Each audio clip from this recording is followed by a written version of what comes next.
Hello mga kabusing! Welcome back again to my vlog.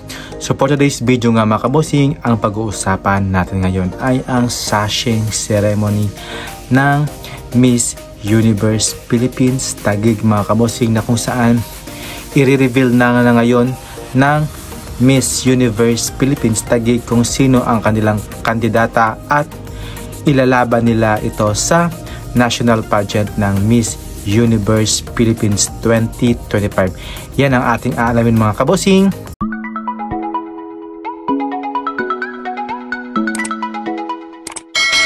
At before anything else mga kabosing, is nice ko muna kayong batiin ng magandang umaga, magandang tanghali, magandang gabi.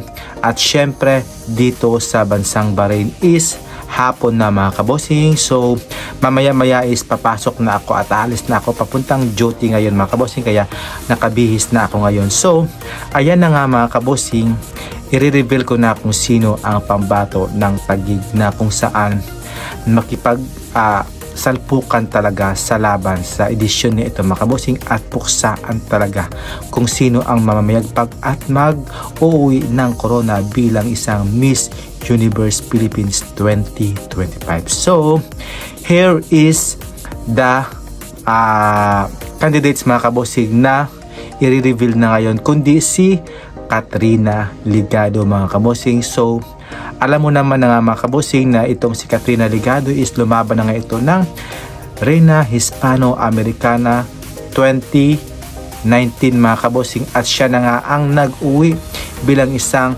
4th runner-up mga kabosing sa bansang Bolivia. At noong 2023 nga mga kabosing, 2022 nga mga kabosing, lumaban ito ng Miss Universe Philippines 2022 at siya na nga ang nag third runner-up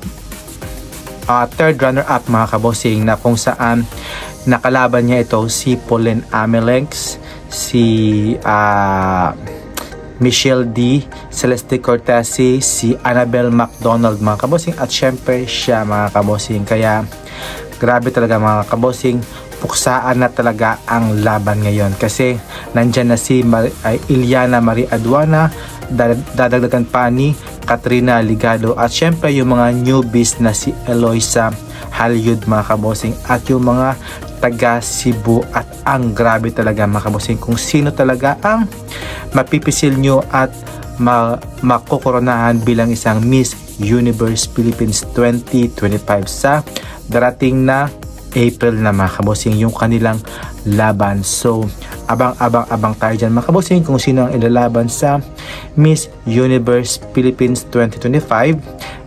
At syempre kung meron man silang makitaan dito ng mga winners, pwede itong mag supranational, Miss Charm, at syempre Miss Cosmo nga mga kabosing, at syempre Eco International. So grabe nga mga kabosing, sino kaya dito sa mga front runner mga kabosing, at syempre including na nga yung mga newbies na front runner na mga kabosing. Kaya si Katrina Ligado mga kabosing, ang hindi ko lang siya na-appreciate sa kanyang communication skills. Minsan kasi na-awkward ako, at syempre may sabi niya kasi may stage fright daw siya when it comes sa stage sa mga maraming tao. Kaya yun talaga yung iniiwasan ko din sa kanya, na huwag matakot talaga when it comes sa mga interviews, at syempre sa mga actual na Q&A sa harap ng stage, kasama na yung mga judge, at syempre yung mga madlang people nga mga kabosing. For me naman